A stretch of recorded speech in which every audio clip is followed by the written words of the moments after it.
Hi. I've come to the realization that, the old-fashioned resume may be becoming something of the past. At the time I made this video, I am 25 years old, and I probably sent my resume out to 50 or more job opportunities. And of those 50, I heard back from four of those employers.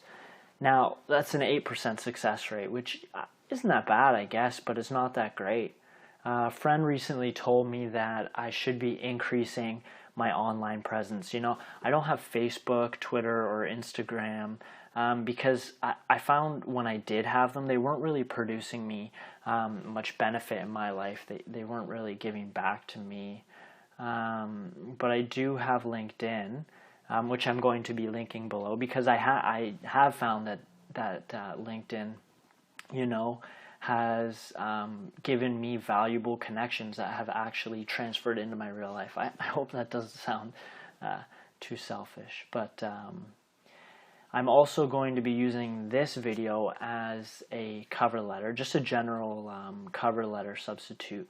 Now, I understand when applying to an opportunity, the cover letter should be specific to the organization, and that obviously is not the case with this video. So if you see me reading some things down here, it's because I am, so I hope you don't hold that against me. When you first go onto my LinkedIn profile, you're going to see a summary where I say that I'm passionate about mathematics, among other things. And I am, that's true. I think that's because it's the subject area where I definitely excel at the most, and it's yielded me the most marks or highest grades in university and college. So I think those things combined have transferred into that passion.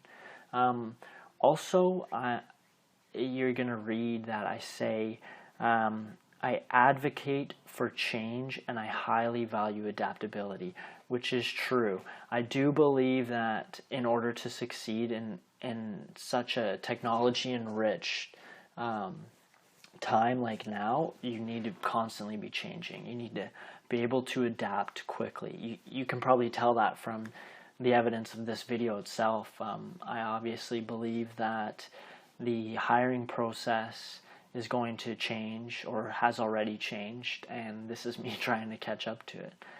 But I do want to stress also, very important, I want to emphasize that I understand the classics are also important. It's not always all about change. A company that is a leader definitely needs to stick to their mission and their values. That's something that you can't really, or you shouldn't really be diverting from.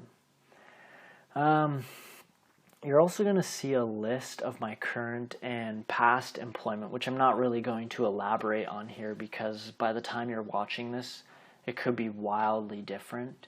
But I do want to emphasize one thing. In recent years, meaning the last 3 years, I've worked for not-for-profit organizations. I've also volunteered for not-for-profit organizations.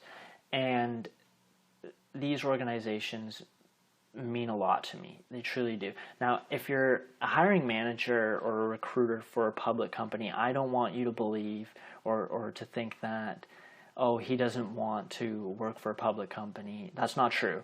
I definitely do. It's absolutely something I want to experience in my career. I have not yet.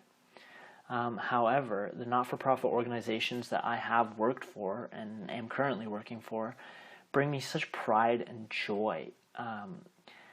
The missions fit so well with my values, and I think that's something that's important for any individual, any employee, to be able to be happy in a career and to, of course, succeed.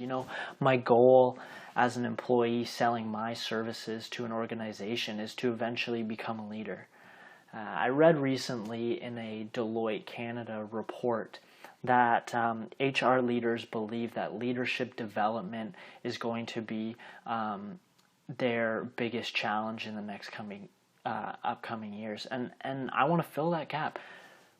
Why would you ever not want to work for a company that you absolutely believe in? And why would you not want to lead to the success of that mission, that company?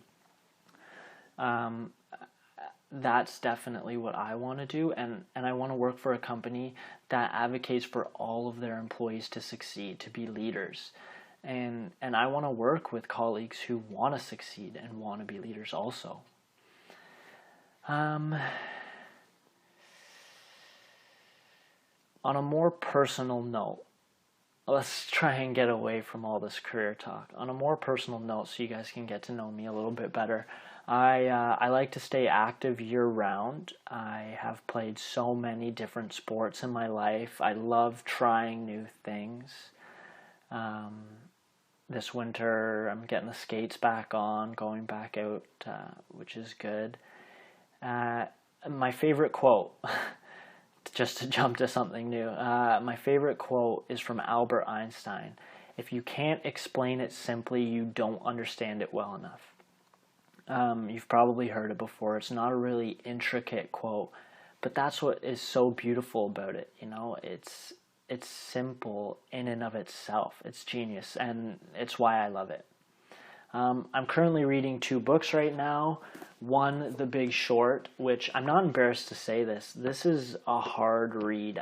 I'm only taking my first fixed income strategies course right now, and it's helping a little bit, but if you don't know or don't understand the jargon for fixed income or equity markets, then that can be so difficult.